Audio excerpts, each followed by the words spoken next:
অনেক দিন বাদে আসলে শপিং করে গেছি, সবার লোকে শেয়ার করা। আমিনো জিন্দা বাজারে এটা কিছু অফার দিছে স্কিন কেয়ার প্রোডাক্টের উপরে, এরপরে কসমেটিকের উপরে। আমরা তো যার কারণে আসলে শপিং করাতে গেছি। সবসময় কিন্তু এগুলো জিনিস খুব দাম থাকে, আর আজকে যেহেতু অফারও পাইছি ওই কিছু জিনিস লইলে। আর আসার সময় আসলে আমরা চিকেনগুলো কিনে আনছি রোস্ট করার লাগি। রোস্টের রেসিপি আসলে আমি বেশিরভাগ দেওয়া হয় না, আজকে আপনারা সবার লগে রোস্টের রেসিপি শেয়ার করবো। আর সপ্তাহ কাটাকুটা করে অনেক রাইত হয়ে গেছে, যার কারণে এখন আমরা রান্না বাড়া শুরু করেছি। আগামীকালকে আমরা গেস্ট আইতা।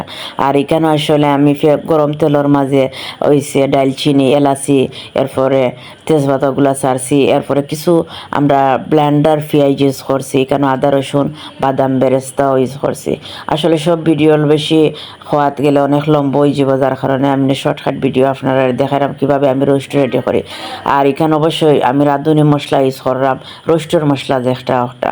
আর আমরা শর্ট টাইম হলাই কিন্তু এটা ইউজ করা বালা।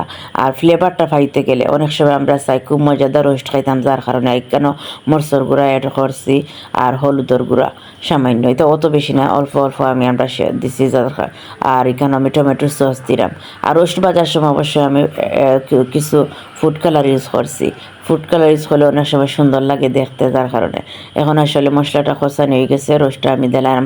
আমি কিন্তু আসলে মশলাটা মশলাটা অনেক সময় আমরা কষানো হয়েছে, আপনারা বুঝতে পারেন যে না আমি জটপট করলাম, কিন্তু জটপট না, ভিডিও আসলে অনেক লম্বই যাব, যার কারণে আমি শর্টকাট টাইম দেখালাম। আর এখানে আমার রোস্টটা একটু কম আগুন দিয়ে আমি কষালাম, যেহেতু বাদাম দেওয়া মুড়ো কিন্তু দড়ি নিতে পারে, যার কারণে কিছু কম আগুন দিয়ে রোস্টটা কষানো এরো।